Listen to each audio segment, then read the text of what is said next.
agents from around the world, welcome to the Insurance Guys podcast. My name is Scott Howell, your fearless host and leader, insurance agency owner and insurance evangelist for I Protect Insurance and Financial Services, based out of Huntsville, Alabama.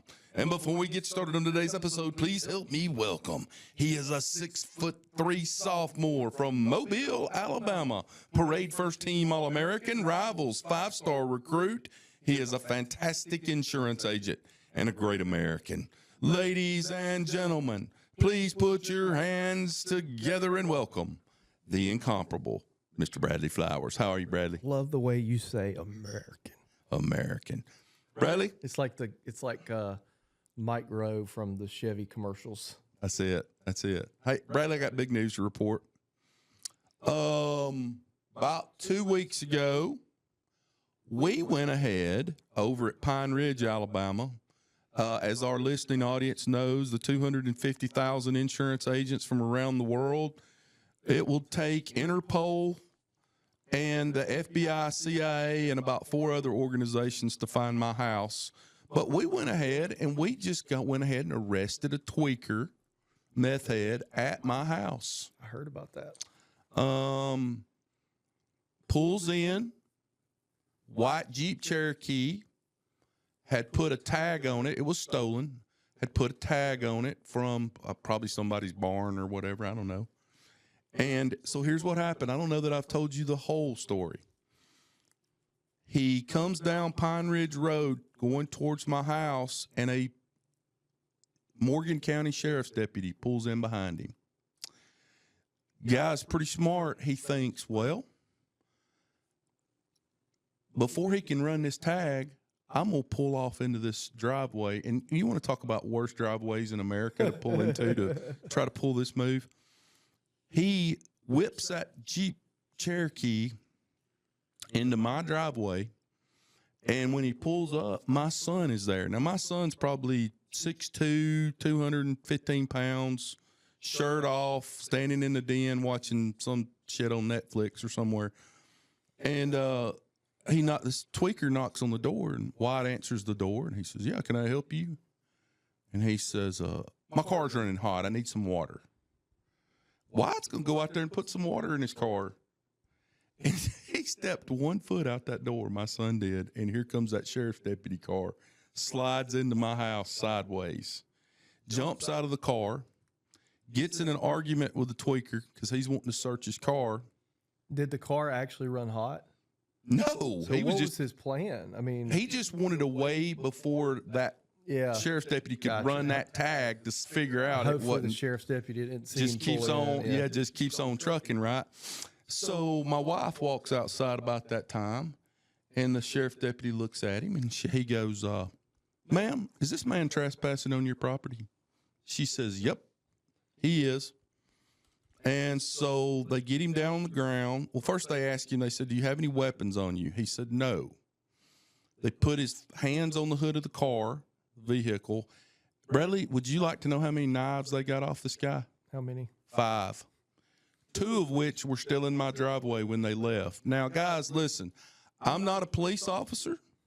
I'm not a sheriff's deputy. I'm not in law enforcement. But I'm just going to guess that when you're collecting evidence, you're not supposed to leave part of the evidence laying in the driveway. All the weapons is paramount. Yeah. So they ended up taking him in. I don't know. I don't know if he's still in jail right now or not, but they searched his car, and I've got pictures of just pill bottle after pill bottle after pill bottle that they're laying up on the hood of this Jeep Cherokee, which was stolen. And it's just a disaster.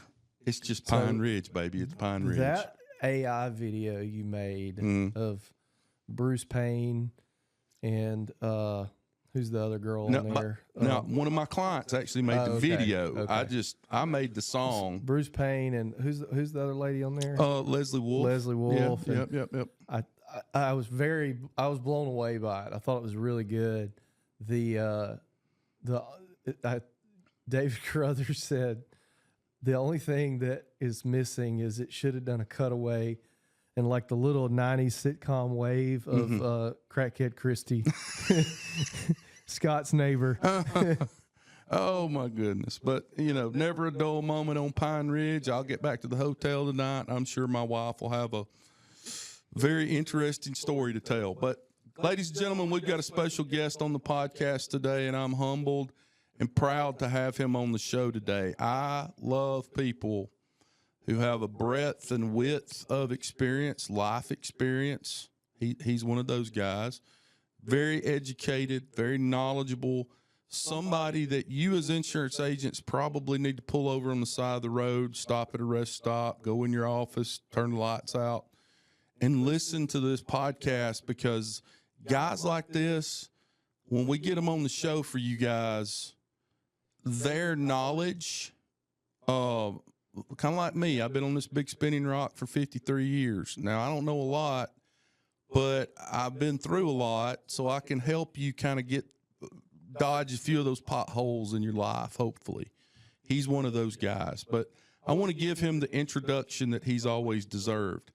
Ladies and gentlemen, he is originally from Pittsburgh, Pennsylvania, and he currently resides in Cary, North Carolina.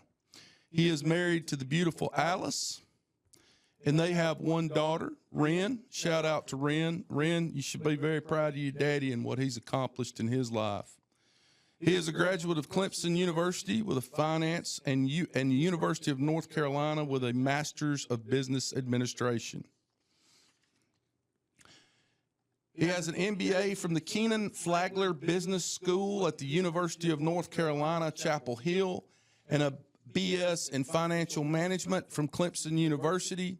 He spent most of the last 15 years in education and entrepreneurial consulting, and is very interested in growing and supporting startup ecosystems.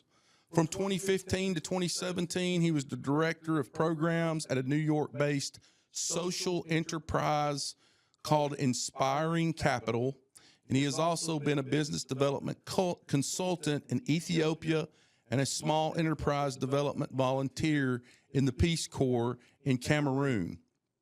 Prior to what he's doing today, he helped establish Iraq's first accelerator, Takween, as part of his work as a senior lecturer and founding director of the Entrepreneurship Initiative at American University of Iraq, Soleimani.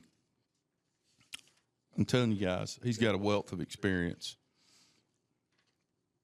Today, he is the managing director of 101 Weston Labs from October 22 to the present time, and he is responsible for building the key elements of the IIANC Accelerator, including program design, mentorship, and investor relations.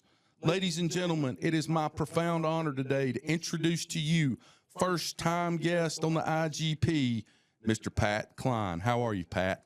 I'm doing well, thank you. That is quite an intro. I appreciate it. Well, Pat, you've had such a breadth and such a depth of experience in your career. Everything kind of leading to today and what you're doing today, but you've done so many things in your career. I think it would be an understatement or probably not even fair to ask you which one has been your favorite, but I do want to go back in time for just a minute. You know, you graduate with an MBA, and then, you know, you spend a lot of time in the education and entrepreneurial consulting. I know that you've lived, I believe, in 5 different countries. Is that correct? Yes. So my first question to you was this: of the 5 countries you've lived in outside the U.S., what's been your most romantic and favorite place that in your heart and in your mind you always think, man, I'd like to go back there and live there again? This will surprise people, I think, but it's almost certainly Iraq. I showed up there in 2009 and left finally in 2021. So I spent 9 of 12 years there approximately, and a vision and an idea of what Iraq is, you know, based on the war and geopolitics and its location in the world. But it was just an amazing place to live. People were wonderful. I really enjoyed the work I was doing there. So I started as a professor, an English language instructor, and I had never taught English language. So it was kind of Right. like, the Wild West there. Their interview process was like, will you come to Iraq? To which I said, It's funny. yeah, yeah, I'll go. And are you breathing? Do you speak well, approximately? But I do have I do have the MBA, so I very quickly transitioned into being a business professor there. And then there really wasn't a great deal of entrepreneurial activity. 97% of the economy there just because of oil wealth. Sure. And over time, that really started to change. And having a hand in that, even just a small hand, was really rewarding. Is it when you're going into a country like Iraq who there hasn't been a lot of entrepreneurial activity, here in the United States, if you plug into any social media platform, that's all you hear is entrepreneur this, entrepreneur that. You need to be an entrepreneur. Over there, as you're teaching and beginning to instruct on entrepreneurial initiatives and things like that, is the baseline just starting out with them and teaching them what an entrepreneur is? To some extent, yeah. I mean, I dislike sort of the trait idea of entrepreneurship. Like entrepreneurs are daring and risk takers. I've just seen too much and too many different Right. kind of people. Entrepreneurs go across the spectrum, but the idea behind so it's not like personality characteristics or anything like that. It's the idea behind you have to really, really understand a customer and figure out what their pain is and figure out how you're going to solve it in a creative way. One of the big differences there is just, you alluded to it around this ecosystem idea. It's just a very resource constrained environment. People have money to buy products, don't get me wrong. Right. But the funding to start companies is drastically different. I mean, I was stood up in a classroom in 2018 and I said venture capital will be here in 5 years, right? Like that, because it just wasn't Right. at all. And that was sort of met with ridicule, so Is it like there now? that it was like that level of development. But it's like anything else, people just adapt really, really quickly. And there is a mindset of, we think of entrepreneurship for the most part, tech businesses and companies I work with now, obviously, but there's a ton of small business development there. It's just we don't call it entrepreneurship because it's the dry cleaning, it's the laundromat, it's the whatever. So the mindset is there. It's just sort of unlocking it. Well, there's this like narrative in the United States that like entrepreneurship, you have to be a successful entrepreneur, you have to come up with some like crazy idea that no one else has ever thought of, when in reality, like the true core of entrepreneurship are the laundromat owners, the restaurant owners, the insurance agency owners, and that sort of thing. Yeah, absolutely. And it's the glamour level, right? Like, oh, I Right. raised, I read this stuff every day. I raised $500 million. Lovable, I think, raised $200 million today or yesterday or whatever. So the new app is always raising money, but yeah, to your point, like 40,000 independent insurance agencies are grinding out, starting a lot. We have, this project that I work in is inside of Scott mentioned, the independent insurance agents in North Carolina. We get scratch agencies, all throughout the year, right? Of people taking the risk to start agencies. And that is every bit an entrepreneurial undertaking. And in many ways, even more challenging, right? Because the capital isn't really there to backstop that. If you do have this creative idea, you can go out to venture capital and a lot of other different funding sources and get money to see if it really will take off. In my mind and in my experience, a lot of insurance agents are bootstrapping. Yeah. When they get started. So So how'd you get from University of Iraq to helping startups? Well, I was doing that there. And so, we, in spite of my advanced age, my daughter is only 4, effective yesterday. So, There you go. I moved back. I moved back brother, in you got your hands 2021. full, man. What's that? Yeah. You got your hands full. Yeah. Speaking from a man from experience speaking- right yeah. here, he's got one You know, too. I told somebody the other day, Cole, that's in my office, just had his second child, and I said, having a second kid is not 50% harder; it's 400% harder. Trust me. My daughter is currently obsessed with Gene Simmons, so Interesting. I have like a real handful. She got a little guitar yesterday. It's happening. I'm guessing mom and dad are Kiss fans. Is that? No, it happened sort of by accident. We played her some like rock and roll. She got into it. I got a library book that just said, a little kid's book that says, "What is rock and roll?" There's 10 famous musicians on there, but only one of them is wearing makeup and Sure. has his tongue out and all that jazz. So we're becoming Kiss fans, I suppose, against our will. Hey, Pat, I got a question for you. I ask myself this every time I go to a different country. Now, some countries I go to, like European countries, there's no doubt that, I lived in London for 2 years. I've visited a lot of places over there, a lot of different countries over in Europe. No doubt they have insurance. I mean, you can just tell by the cars that are driven, the society, the way things shake out, you can just tell that there's an insurance market here of some kind. But then there are other countries that I go to, and you've been to some of these, the Ethiopias, the Iraqs. Some countries I go, do these people have insurance? Does insurance exist here? And I wonder, places like Ethiopia, Iraq, I'm sure you could name a few others here, Cameroon. Do those places, is there an insurance market? Not like here by any means, or even a fraction of here. Like Iraq is very self-insured, basically. Okay. But you run into a car, and then it doesn't cost you $10,000 to get it Correct. fixed, right? It costs you $75 or the price of parts plus $50 or whatever. Right. Because I actually had a car accident in Europe, and I thought it was going to be like a small thing, right? I ran over a pipe, it put a hole. It was a rental car. The guy was like, "Just give me $75." I was like, Wow. Okay. Awesome. Yeah. I actually, before I was ever, my dad and my uncle and my grandfather were all independent agents. And so like I even before I was in this world, I have periodically thought about insurance, and some of my more astute students, particularly in Iraq, I would ask them about this. And the real issue is data collection, right? Because you can't actuarially price out insurance because you just don't have the baseline data.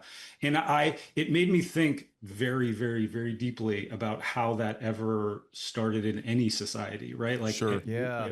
In what time frame did we have enough data in this country have a reasonably, risk adjusted insurance market? Sure. Well, I think that's why, like a lot of the, like State Farm and some of the big insurance companies were started almost as like self-insured farmers. 100%. There was a lot of that. And I think I feel like every year that goes on, insurance fraud becomes less prevalent. I imagine in the beginning you had like a ton of fraud going on. Right. You know what I mean? You know what, guys? And you would probably have just that said there. something. I'll tell you one thing. I wonder if in today's world, year of our Lord 2025, if there isn't more fraud on the auto side of insurance than the property side. I don't know. Because, it's still pretty easy to go steal a car and either chop it up for parts or put it on a car carrier and haul it to Mexico and resell it.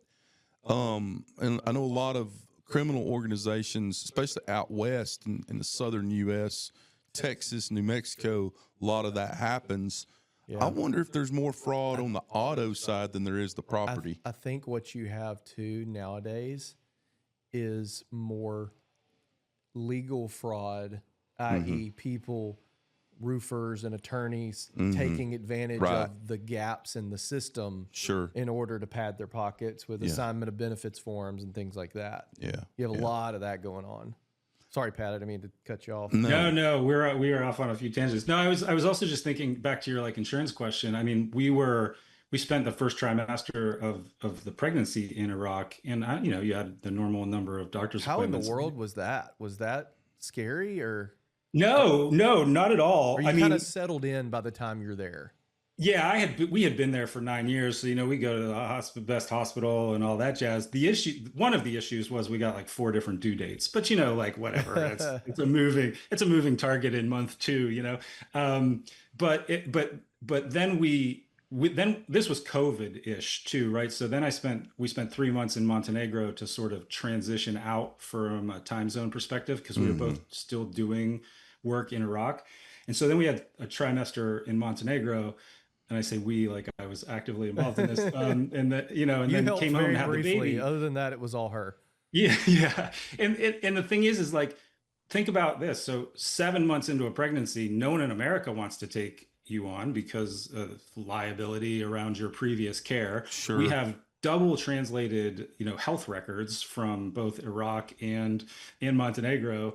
And then they would say like, well, did you do this test? And my wife would say, if it's not in those notes, we did not do that test. And, everything worked out, the healthy baby, all that stuff. But it's like, those visits in Iraq and Montenegro collectively probably didn't cost us more than $500 in 6 months pregnancy, right? Like, so it's just a vastly different,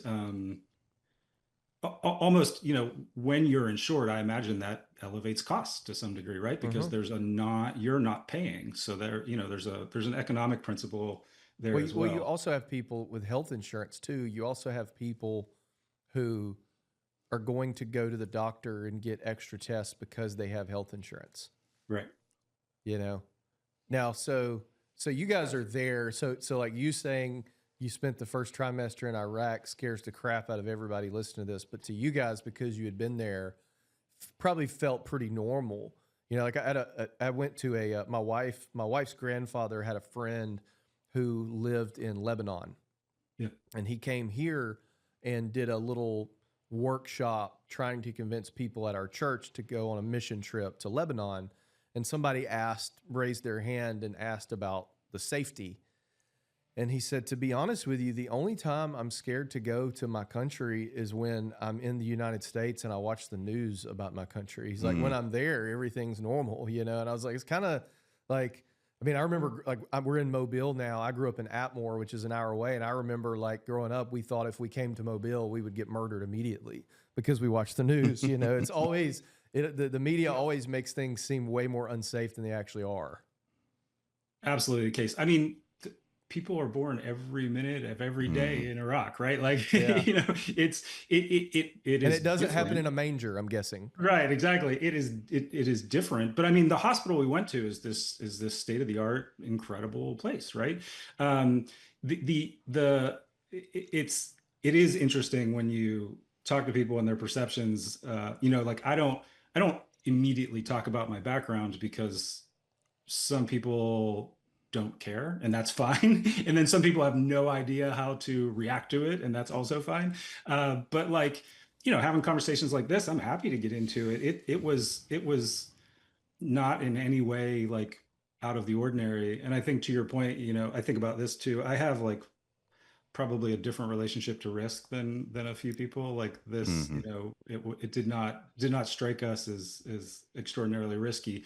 Now, having the baby there would have, you want the best care possible, right? We're Americans. We believe like, we can get that here to some degree. Also, our time was sort of logically coming to an end, but from like a day-to-day perspective, and this goes to your Lebanon point, I lived in New York City from 2015 to 2017. I felt on a daily basis much less safe without question there. Like in Iraq, there's basically no day-to-day on the street crime, like zero. Well, that's how we felt when we went to Cuba. We went to Cuba for a week, and I immediately felt unsafe. But then once we kind of settled in, I was like, wait a minute, like, because like people see an American walking down the street there, and they kind of flock to you, and because there's hardly no American travel to Cuba. There was a little bit more in 2019 when we went, but it wasn't like, hey man, I'm going to accost you. It was like, hey man, can I carry your bags for you? And you give me $1. And then like, it's like, after a little while, we were talking to a tour guide, and she was like, "Yeah, the punishments are so harsh here. We don't have any violent crime. So we have petty crime, but like violent crime, there's really not any." Yeah, there's not really any of either. But then, on the other side, going to that geopolitical, I was there approximately around ISIS and other Right. events where you go, Right. well, if this goes wrong, it just goes like catastrophically wrong, right? And then Right. you don't have a lot of time to question or think about your relationship to risk. It's just catastrophically wrong. And so, but from like a day-to-day perspective, it was amazingly positive. So let's talk a little bit about 101 Weston Labs. And for those agents out there that don't understand or don't really know what that is, let's just use that as our baseline. Like, what is, because there's a lot of agencies out there listening to this that may not understand or know what 101 Weston Labs is. And how did you make your way there? Tell that story. Right. Yeah, so 101 Weston Labs, I mentioned earlier, is an initiative of the Independent Insurance Agents of North Carolina, and I know you both know Avi Knight quite well and reference him from time to time. Shout out to Avi. Yep. Shout out to Avi. And so about 3 years ago at their summer board meeting, they decided, and there's a longer backstory, but just abbreviated, basically how can we systematically help independent insurance agents in the area of technology, right? And so our mission is to give independent insurance agents or help independent insurance agents access the technology that will make them competitive in the independent channel. Sure. And, shortly thereafter, Avi's not one to sit and wait. Shortly thereafter, the job post goes up and I was hired on Halloween of 2022.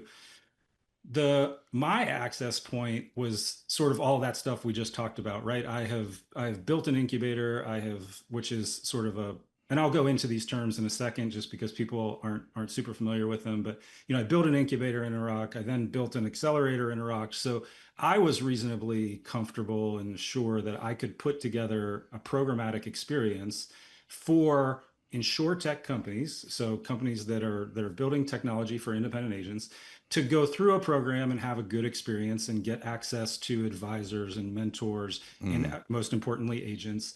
Now I had next to no, and Bradley knows this well, I have next to no actual insurance knowledge. So I had to convince everyone that wouldn't be a deal breaker. But the idea here is to get agents this technology, but also give them a hand in developing the technology. So one of the things I do, and actually one of the things that's most beneficial to our companies and to the agents we work with, is we let them or encourage them and facilitate them interacting with these companies to help design products. I mean, you all are independent agents, and I imagine you reach a level of frustration when you're looking at a technology and you say, this is cool, and it doesn't matter to me. It doesn't solve this thing that you say it does, or it doesn't solve something that's mission critical. And, Bradley is on our advisory council with 8 other, incredibly influential and important, figures in insurance. And just that first meeting with the companies is wonderful, where they get that feedback on sort of what they're building. And then we just kind of take off from there. And I love those calls because I get to play devil's advocate. It's incredibly valuable. I mean, you guys don't see sort of like the back end of where we go from there with some of these calls. We've had companies pivot. We've had companies build new products off of those phone calls.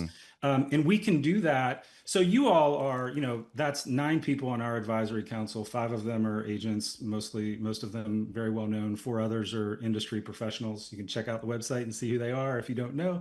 But that's one level of agent, right? You guys are not indicative of the air quotes Main Street agent, right? And so then from sort of your opinions, we translate that into Main Street. And so I want the non-famous agents. I want the people who are grinding this out every day, who will lean forward into technology to reach out and help influence the development of these products as well. That is one of the most rewarding aspects of this, is when we can actually link up these companies to a number of agents and they really develop the products. Well, and one thing I like to I've said a few times on some of these calls is a lot of these startups get very like idealistic in the way that they describe their companies, right? It's like the Silicon Valley spin on things, right? And like, there's nothing that Does it sound like Steve Jobs up there talking about the iPhone? Well, there's nothing that frustrates me more when I go to a SaaS company's website and I can't figure out what they do. And that happens a lot, you know? And so like one example I give is one of our sponsors, Ascend. I was working with them on their advisory council early on. And we had put together a podcast ad read for them, and I just did it. They didn't give me a script or anything. And they said, hey, in this thing, you called us a premium finance company, but we're so much more than that. You know, we want it to be that we speed up receivables. And I'm like, guys, nobody's going to know what you do if you don't call yourself a premium finance. Like, that's not going to appeal to the Main Street agents. Like, let's start with they're a premium finance company, but then, oh, by the way, we can lead you down this path and lead the horse to water of like, there's all these, it's so much more than that, but we have to start with that thing. You know what I mean? Absolutely. I mean, we spend a fair amount of time, certainly on the front end, thinking about messaging, and it is boiling it down to like, what does an agent actually care about, and Correct. what is the hair on fire problem, and then just say that you solve that in the simplest way possible and the most direct, and then, you know, this is like part of the teaching background too. I always liked to, and I like for our companies to do this too. I always like for people to drive into questions they have great answers for, right? So like if I'm introducing a product or a service or a company to you, I will leave open some questions that I am reasonably sure you're going to ask, because I want to knock the answers out of the park. And that's, you know, that's a way to take some heat off of your messaging as well, right? You don't have to tell everybody every detail on the front end, because as humans, we don't retain that much information upon hearing it initially anyhow, right? So you give them the simplest thing that draws attention, and then you backfill that with all the whiz-bang stuff that you want to tell them. Hey, I'm about to put you two on the spot. Pat, are you ready for this? I'm always ready, I suppose. You're on the advisory council. That man on that television screen right there is running the show. Tell our listening audience, our agency force of 250,000 agents, of the technologies currently inside the Weston Labs in the incubator. Give us a couple that maybe they need to look out for down the road that you both are like, hey, these guys might be onto something. I'll let Pat go first. Okay, here we go. Well, the reason that I'm gonna dodge this, because we have 18 children, a lot of good ones, and we love them all. Yeah, and you love them all equally. Yeah, I get it. But I will say, and Bradley's heard me say some semblance of this before, albeit briefly and probably not super legibly, but I do think there is a movement and increasing importance to getting into longer and longer workflows that access data. And if you look across our companies, you'll start to see a few of those pop up, probably handful or so. And I think that's where this is headed. Now, I don't like have the world's greatest insurance take on that, but like from an operational perspective and what keeps people in, you know, retained customer retention, it's going to be getting more and more of those, getting more and more access to data and doing larger bits of the workflow. And then I'm really interested in Bradley's answer. Do you mind if he answers? I don't want to. No. I'll give you two. So there's, you know, I invest very small scale in some insurtech startups, as does Scott, as do some of the advisory council members as well. There's really two things I look for when I invest in a tech company, not a carrier. One is, can you eliminate double entry or somehow save my employees time, which then makes us more money, makes them more money, et cetera, et cetera. And, there's a lot of tech companies out there, not necessarily speaking directly about Weston Labs companies, but there's a lot of companies out there that solve a problem, but then there's another problem that's going to pop up because of that. Like we fix this one thing, but then you have to do this other thing over here in order for it to work, or it doesn't integrate seamlessly with your systems or your workflow or whatever. And the two that checked that box for me, one was Gaia. Huge fan of Gaia because it's literally the physical embodiment of eliminating multiple entry. The other, that this might surprise Pat a little bit because I was relatively harsh to them on the call that we had, is Customer IQ. So Superhuman is an email platform that I use. Essentially, to use Superhuman, you have to, and Superhuman basically makes email faster. That's what, let's just use that as a broad stroke. And I've used it for 3 or 4 years, but in order to use Superhuman, you have to use Superhuman's interface.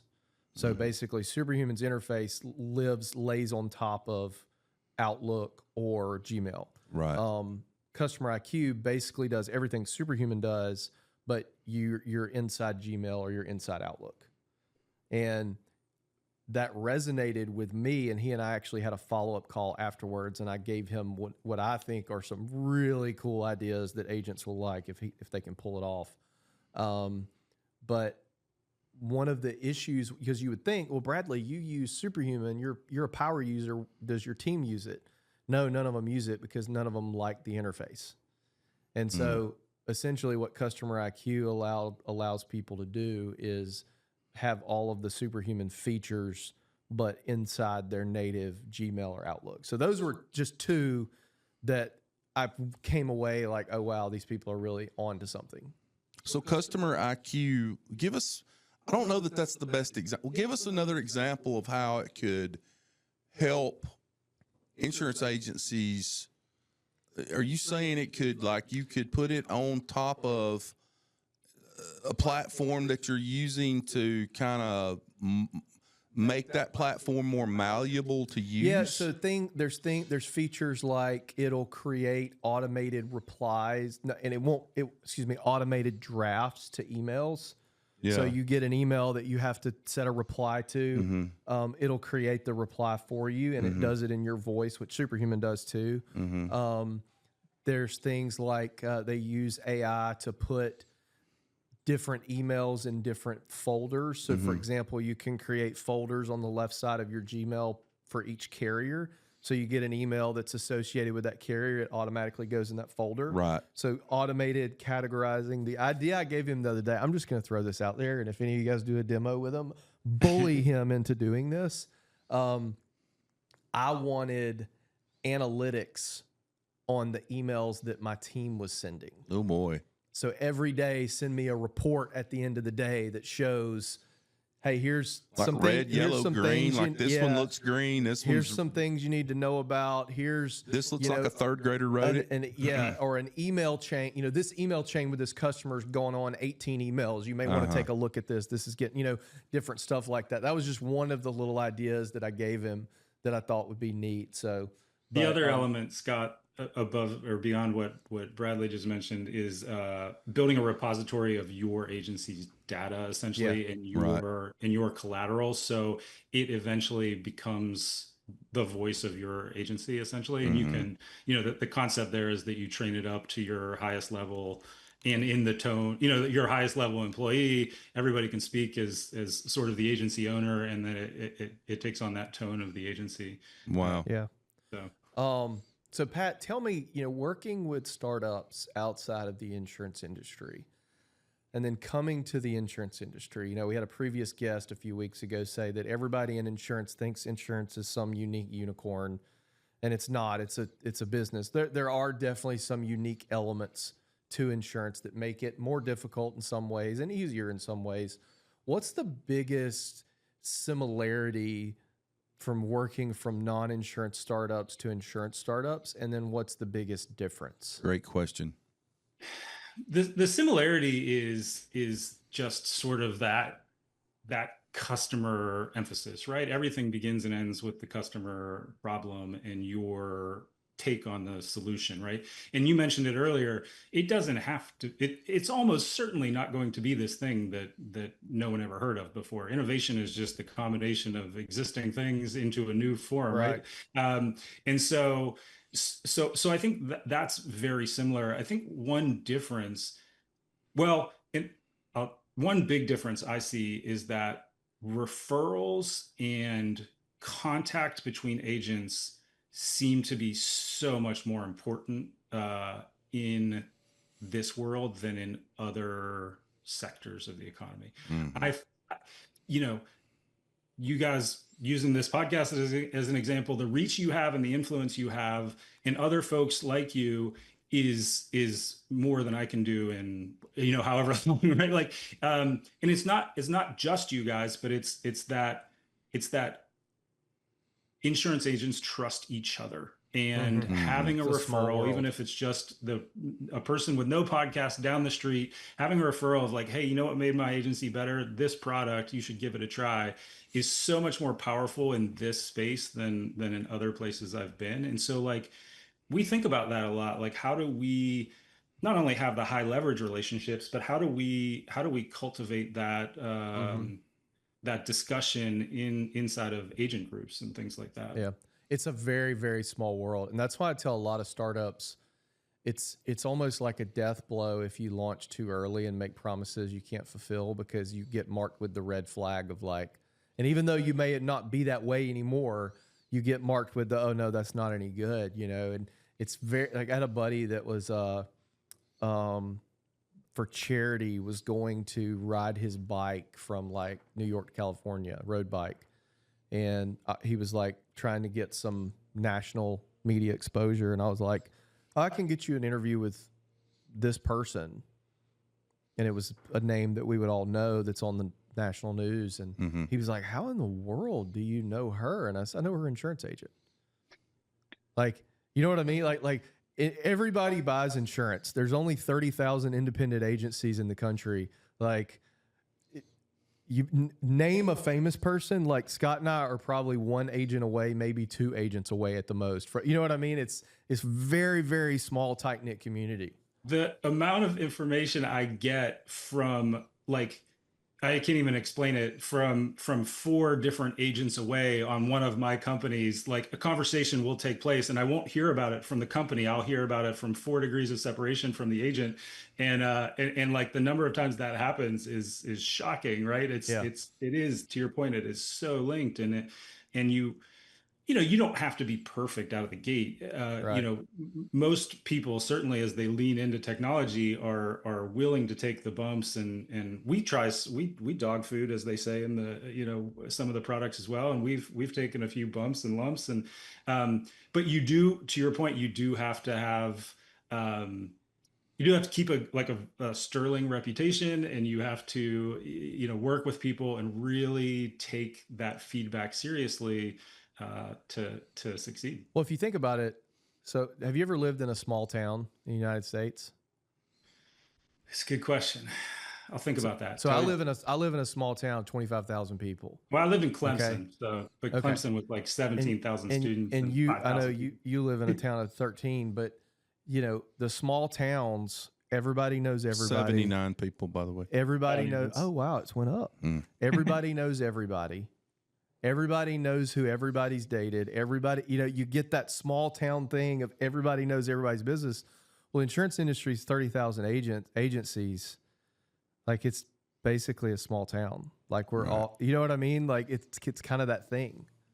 Yeah, and it makes sense, right? Like, I mean, that's an advantage to being an agent, is that you have that sort of connectivity, and if you can find 5 people or 2 people that you trust, like, that's just a force multiplier, especially around technology, right? Where you don't have to be the one leaning in all the time. You can pick up the phone and say, hey, have you used this thing? Or, you know, I'm sure I'm reasonably sure you all get contacted by other agents as much as insurtechs about like what you're using, what you're doing, and that referral is magical. So what's been the biggest thing once you've gotten over to this side where you're like, oh my God, I cannot believe that this is either so great or so bad. And you can't answer how sexy Albie Knight's bow ties are.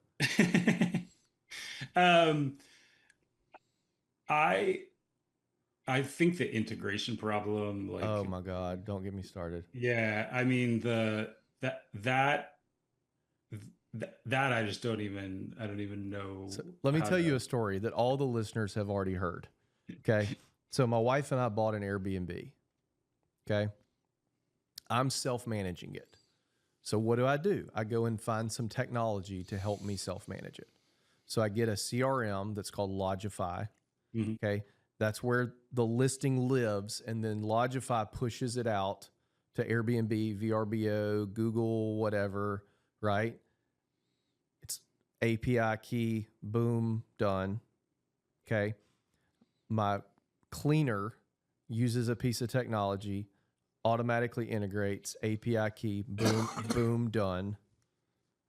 I have a device in the house that lets me know if somebody's smoking in the house, automatically integrate, API key, boom, done.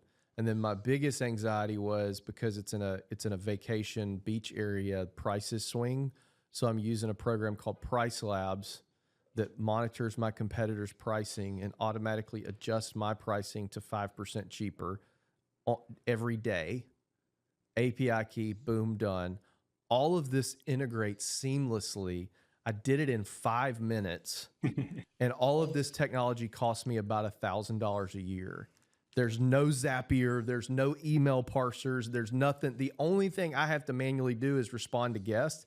And I'm sure there's a chatbot service that'll do that if I look for it.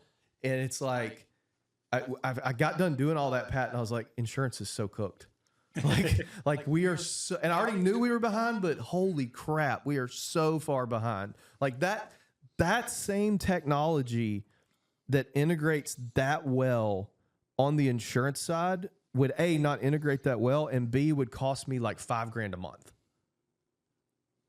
And there'd probably be some custom dev with it, you know? Yeah, I think the days are numbered. I think I see two things. I mean, there's obviously the AI workaround with agents being able to kind of do this manually, but then there are also tools and technologies being built that are going to challenge some of For sure. these legacy systems. And I'm not stupid enough to put a timeline on it, and it'll probably be longer than any of us would like. But I do see movement there for sure. But to answer your question, maybe on a more positive note, on sort of the upside, uh, you know, you can work in different places, certainly in the technology sector, and have it feel like a little bit cutthroat or maybe a little bit negative. We just work with so many people who give time and guidance and expertise, and almost never say no, and they're not getting anything out of it. And that has been almost to a person in this industry, whether they be agent or industry professional or whatever. And that's just not super common and incredible. Like it has made our lives so much easier that we can pick up a phone or send an email or do whatever, reach out some form of communication, and people are going to respond, and they're probably going to respond positively. Just makes our lives a lot easier. I will say the integration stuff is gotten a lot better, for sure. Do you think we'll ever see a world where this is a loaded question? Do you ever think we will see a world where there is a widely available all-in-one system? Yes, it's being built now. Let's connect offline. Okay. See, I don't think so. Well, so let me because the trick is why the catch is widely used. Well, Like, let me qualify you can this build, too. like CJ Hudson Pillar built HubSpot just for his agency, but Right. he's in a unique vacuum where he can get away with doing that. There is a tool that is being built. Like, you guys are agents and you see the workflow, and you understand that better than I ever will, right? Like, so I can't say everything all in one platform, but I am seeing one particular platform being built that is going in the direction you're referring. Okay.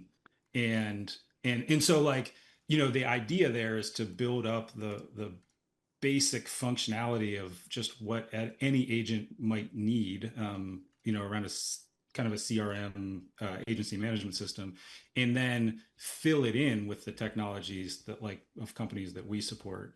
And that's being built, and it's being adopted. And so,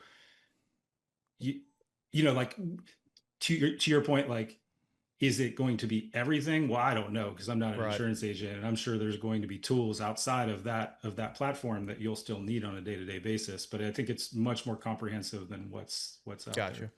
Hey, Pat, before I shut this thing down, I want to play a game with you and Bradley.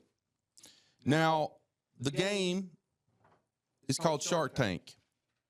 Scott is going to introduce a couple of products that I feel like belong in Weston Labs, and feel free, you'll once you hear what these are, you're probably going to want to jump off this call and go run and call Aubie Knight to see how fast you can get me into the Weston Labs incubator. I will. Before you start, Scott, I just want to say one thing, because this is important. All of our companies get in through agents. So we have, again, about donating time, we have board members who evaluate these products as agents. Aubie and I basically never even vote on these. So I just want to throw that out there, that if I embarrass myself here on this Shark Tank platform, that I am not the one making these decisions. Well, no, hold on a second. As Bradley being an advisory board member, he could go to both you and Aubie and introduce my products that I have here that are going to change the industry, and really kind of get me in the door, crack the door open for me to get into the Weston Labs incubator, right, Bradley? Absolutely. Okay. Yeah, I think you have the right early stage connections to at least get a shot. All right, first product. I just want to make sure. Feel free to be harsh, Pat. Yeah, feel free to be harsh. Okay, my first product that I want to get into Weston Labs. Here it goes. All right, now I need you guys to keep an open mind. This is going to be huge. I cannot tell you how big. Every agency in America is going to want this. Okay, it's a no, I'm joking. Go ahead. It's a metal 6-foot tall vertical box. Okay, it's a rectangle, but it stands up, and it's got a handle. So there's a handle. There's like 4 handles, and it's only like this is the beautiful spot about this is it doesn't take up that much space, probably a foot or a foot and a half wide, and then it's got drawers. It's got 4 drawers that come out, and then you can take paper and you can stick paper in, like, you could use folders and put folders in it, and the drawers open and close. Thoughts? Are you describing a filing cabinet? Well, I mean, I haven't named it yet. It's just a product. Okay. But I do like that name. Does that integrate with Agency Zoom? Well, this is more of a physicality thing. Like, you could touch this. Gotcha. This is physical. Okay. But I do like. Let me write that down. I like the name. We have historically worked with software companies, but I think filing cabinet. There's no. So you want to filing? Hold on, y'all be quiet. Filing cat. I like that name. Okay. I like that name. Cabinet. You could call it FCMS. So on that note, real quick before you go to your next one, have you ever been to the Rough Notes headquarters? I have not. So I went to the Rough Notes headquarters. Were you there? I was. Yeah. So Rough Notes, this is true story. Rough Notes sold, this was a brilliant idea, sold one of the first agency management systems. And it was a desk. It was a physical desk called a Rough Notes desk. But they still, Rough Notes sells like paper accord forms and applications and stuff. So what they did is they made the drawers slightly smaller than a standard sheet of paper. Therefore, when you use their desk, you had to buy the applications from them because they would only fit those applications. And they had one there and we saw it. And one of the biggest regrets of my career is about a year ago, Nick Berry sent me an eBay link where there was one for sale on eBay and I did not buy it. All I kept thinking about when I was at the Rough Notes headquarters and there was all this furniture there with stuff is like, I'd look at a piece of furniture that was made for like the insurance industry.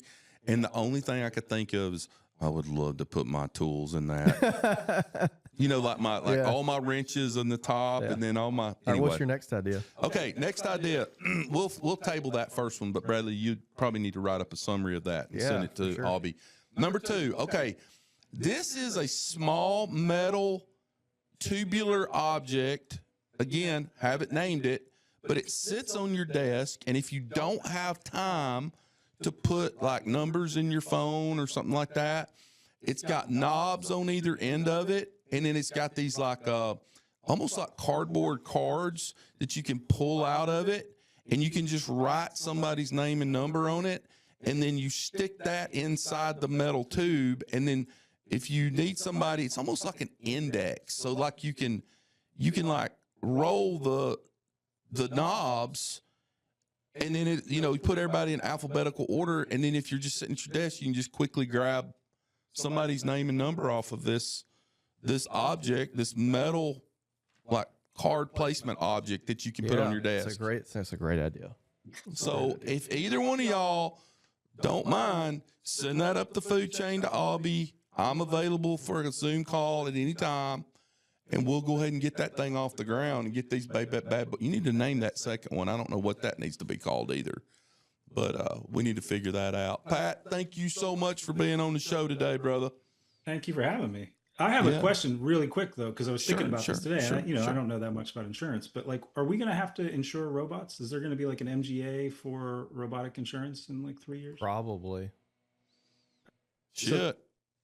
Don't ask him those kind of questions, because I was the one at the Lloyd's headquarters with the president of Lloyd's that said, we need alien insurance. And Bradley has laughed at me about that for years, alien insurance. And then like a year ago, the Senate and then military came out and was like, yeah, that's shit's real. That is a true story, Pat. So we got to go to Lloyd's and meet with the CEO of Lloyd's America with a group, and every one of us got to ask one question. And Scott's question was about alien abduction insurance. Well, I will introduce you to my father because he's watching Ancient Aliens and all sorts of stuff. Well, when it starts happening, y'all going to want some insurance. So get ready for that. I think you would find a sympathetic audience there for sure. Thank you. Thank you, Pat. Thank you for feeling my pain. Guys, you're listening to the Insurance Guys podcast. And as I end every episode, rewards come from action, not discussion. Get your ass out from behind that desk today. Go out into the big bad world and build relationships. Make money for your family, for your wife, for your husband, for your kids' college fund, for your parents and your in-laws like mine that are out there struggling. Go make money for them. Write good business for the agencies that you represent, and write good business for the carriers that you represent. Bradley Flowers, I love you. Thanks, man. Thanks, Pat. Thank you, Pat. We love you, brother. Guys, you're listening to the Insurance Guys podcast, and we love each one of you. Thank you so much for being a part of our family, and we'll see you back here real soon. Take care.